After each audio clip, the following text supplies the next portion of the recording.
नोक पर या एटम बॉम्ब के डर से कोई हमारे देश को दबाना चाहे, ये देश हमारा दबने वाला नहीं।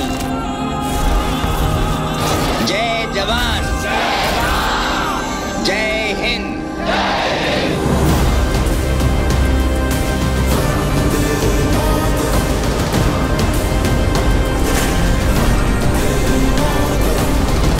All units battle ready. We need all pilots in the air.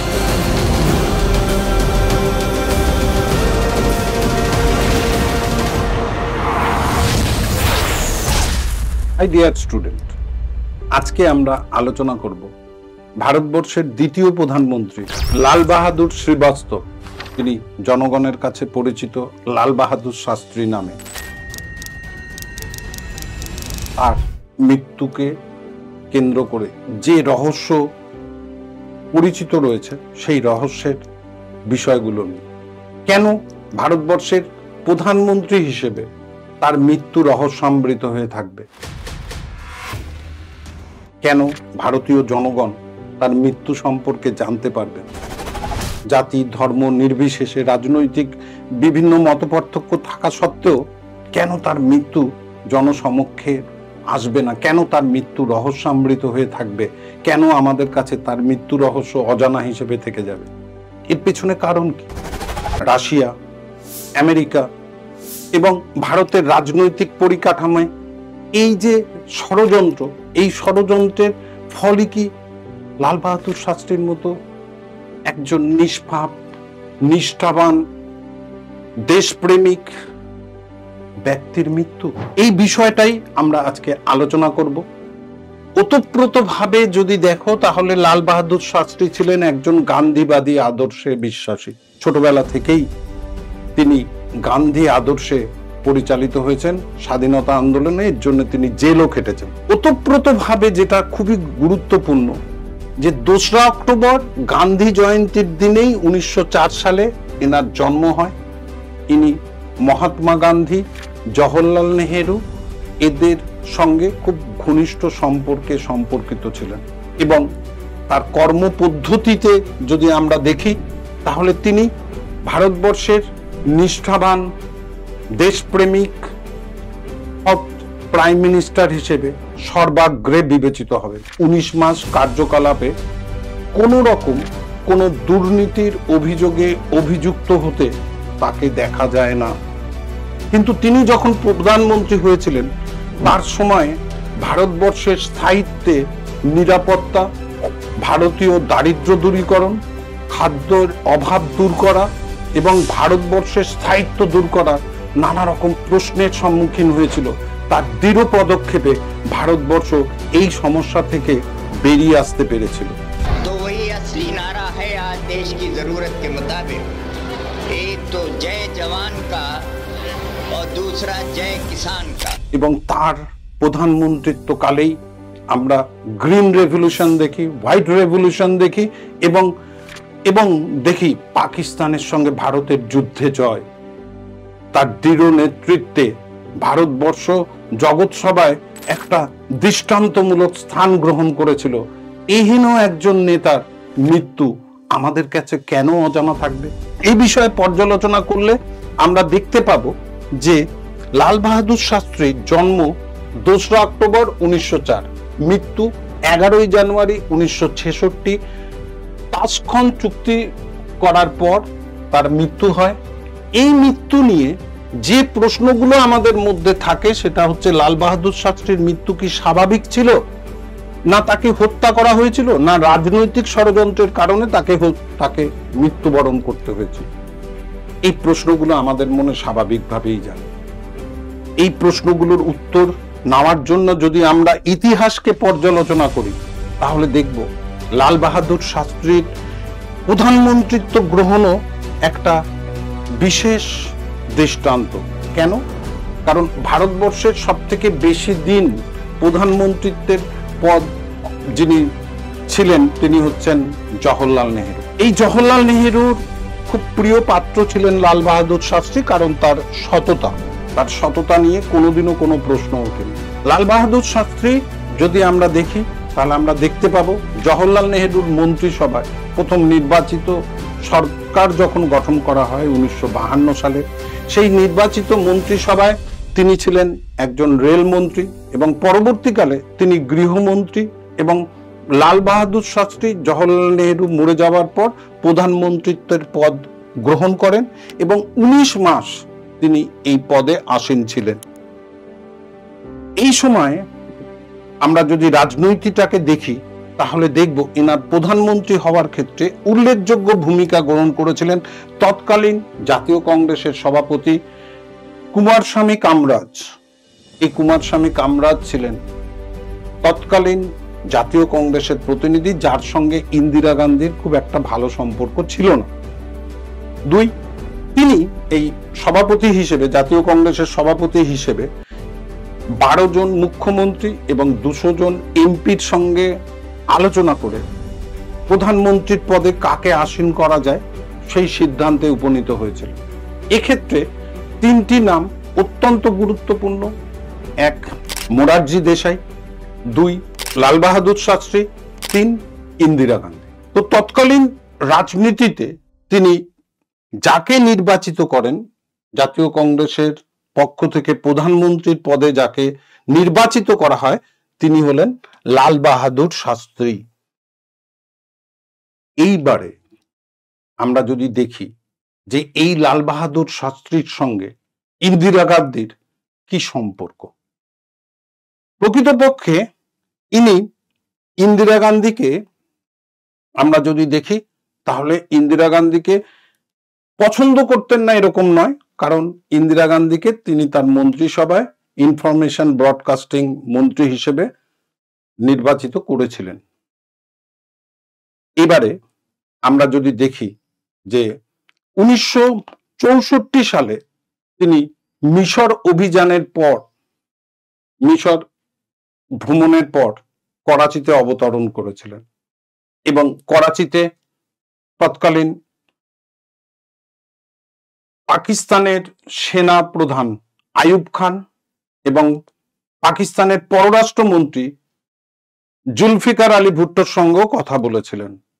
তো আইয়ুব খান এবং জুলফিকার আলী ভুট্টো তারা যে দাম্ভিকতায় বিশ্বাসী ছিলেন, ভেবেছিলেন সহজ সরল স্বাভাবিক একজন সাধারণ প্রধানমন্ত্রী হিসেবে ইনি জওহরলাল নেহেরুর উত্তরাধিকারী হতে পারবেন না। তাদের যে এই ধারণা ভুল, পরবর্তীকালে তিনি তার প্রমাণ দিয়ে দেখিয়ে দিয়েছিলেন। আমরা যদি দেখি যে এই সময় পাকিস্তান কি ভেবেছিল, পাকিস্তান ভেবেছিল 1962 সালে চীন যুদ্ধে ভারতের পরাজয় এবং সেই পরাজয়কে হাতিয়ার করে পাকিস্তান ভারত আক্রমণ করে 1965 সালে এবং ভেবেছিল ভারতবর্ষ দখল করে নিতে পারবে।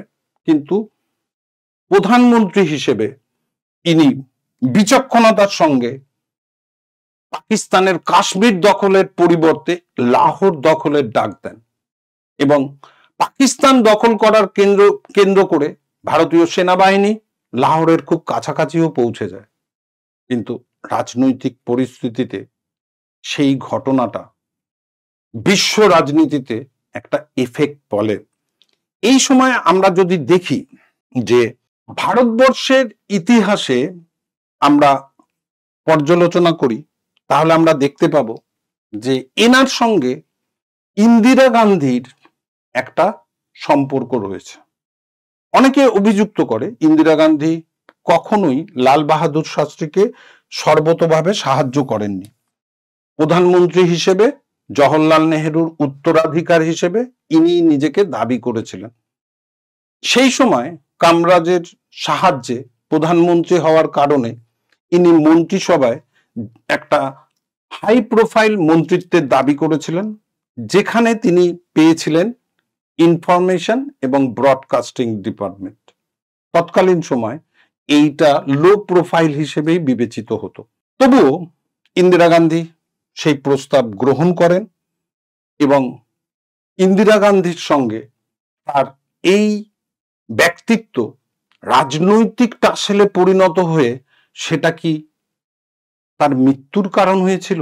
এটা লোকে অনুমান করে, লোকে ভাবে, কিন্তু বাস্তবিক এর পক্ষে কোনো সমর্থনযোগ্য প্রমাণ পাওয়া যায় না। কিন্তু মানুষকে এই বিষয়টাকে ইনসিস্ট করে এই কারণে যে ভারতের প্রধানমন্ত্রী যিনি মারা গেছেন তার মৃত্যু রহস্যামৃত, তার মৃত্যুর কারণ নিয়ে তৎকালীন সরকার কোন রকম কমিশন গঠন করবে না, এটা মানুষকে ভাবায় এবং এই মতবাদকে পরিপুষ্ট করতে সাহায্য করে যে ইন্দিরা গান্ধীর ষড়যন্ত্রের ফলেই লাল বাহাদুর শাস্ত্রীর মৃত্যু হয়েছিল। এরপরে আমরা যদি দেখি তাহলে আমরা দেখব যে এই যে তাশখন্দ চুক্তি, তাশখন্দ চুক্তিটা কি?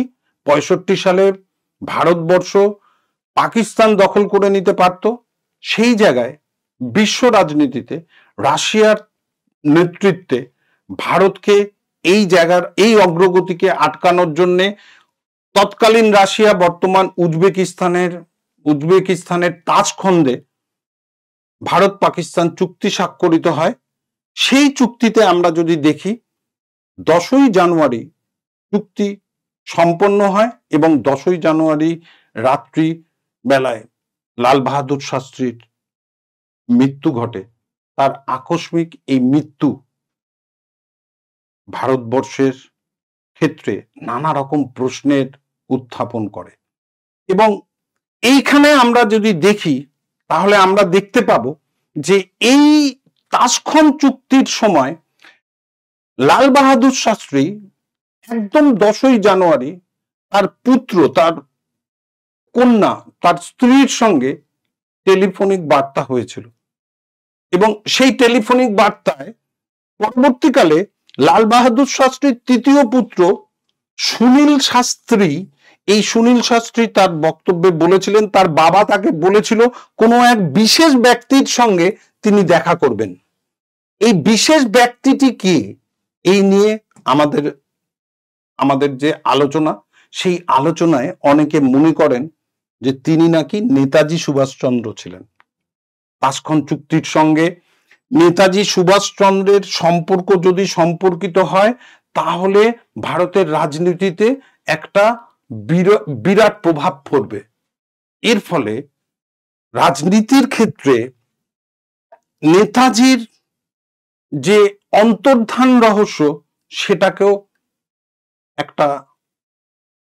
একটা গুরুত্বপূর্ণ আলোচনার মধ্যে নিয়ে আসে এবং সেই বিশেষ ব্যক্তিটি কি নেতাজি, সেই নিয়ে যখন আলোচনা হয় তখন ব্রিটিশ রেজিমেন্টের একজন প্রাক্তন কর্মী নীল মিলার তিনি তার মুখবয় পর্যালোচনা করে এই সিদ্ধান্তে উপনীত হন যে ইনি নেতাজির মতো হলেও হতে পারেন এবং তার বক্তব্যটা খুব একটা ফেলে দেওয়ার মতো নয়।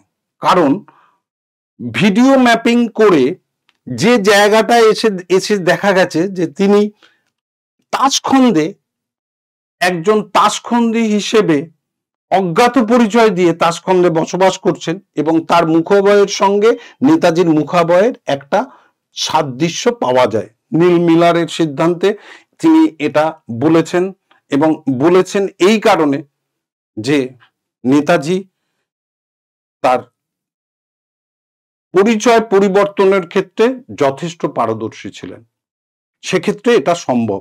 এবং এর ফলে যে নেতাজির অন্তর্ধান রহস্য প্লাস লাল বাহাদুর শাস্ত্রীর মৃত্যুর রহস্য একে অপরের পরিপূরক হয়ে যায়। এই ইনফরমেশন গুলো আমাদের কাছে এখনো পর্যন্ত পাওয়া যায় না। তো পরবর্তীকালে আমরা যদি দেখি তাহলে আমরা দেখব যে 1966 সালের 10ই জানুয়ারি বিকেল 4টে তাশখন্দ চুক্তি হয়ে যাওয়ার পর একটা সুস্থ স্বাভাবিক মানুষ 9 ঘন্টা পর মৃত্যুবরণ করছেন। এই 9 ঘন্টা পর মৃত্যুবরণের কারণগুলো কি এবং যে কারণ এখানে দেখানো হয় সেই কারণগুলোর মধ্যে 1 নম্বর লাল বাহাদুর শাস্ত্রীর ডেড বডি। এই ডেড বডিতেও পার্থক্য লক্ষ্য করা যায়। তার মৃত্যুর কারণ হিসেবে হার্ট অ্যাটাককে উল্লেখ করা হয়, কিন্তু যখন আমরা তার ডেড বডিটা পাই, সেই ডেড বডিতে হার্ট অ্যাটাকের উল্লেখ থাকলেও কখনো ক্ষতর উল্লেখটা কেন হবে? তার পেটে এবং ঘাড়ের কাছে দু জায়গায় দুটো ক্ষত পাওয়া গেছে এবং সেখানে রক্তক্ষরণেরও প্রমাণ পাওয়া যায়। তাহলে কেন একজন হার্ট অ্যাটাক করা ব্যক্তি তার দুটো জায়গায় রক্তক্ষরণের দাগ থাকবে? দুই, লাল বাহাদুর শাস্ত্রীর মৃত্যুটা স্বাভাবিক নয়, এটা বুঝবো কি করে? নীলকণ্ঠ ভারতের সবাই পরিচিত, ভারতের অলিতে গলিতে মুচি ম্যাথর ধনী দরিদ্র সবাই এই বিষয়টা জানে যে নীলকণ্ঠ বিষ পান করে হয়েছিলেন। তো হার্ট অ্যাটাক করলো, ডেড বডির কালার একটু চেঞ্জ হতে পারে, কিন্তু সেটা এমন ঘন নীলে কখনোই হওয়া সম্ভব নয় যদি না সে বিষ পান করে। অর্থাৎ 11ই জানুয়ারি যখন ভারতবর্ষের ডেড বডিটা এসে পৌঁছয়, ভারতীয় জনগণ লাল বাহাদুর শাস্ত্রীর মৃতদেহ দেখে এটাই উপলব্ধি করে যে তাকে বিষ পান করিয়ে হত্যা করা হয়েছে। এবং এই যুক্তিতে তার প্রথম পোস্টমর্টম করা উচিত বা ময়না তদন্ত করা উচিত।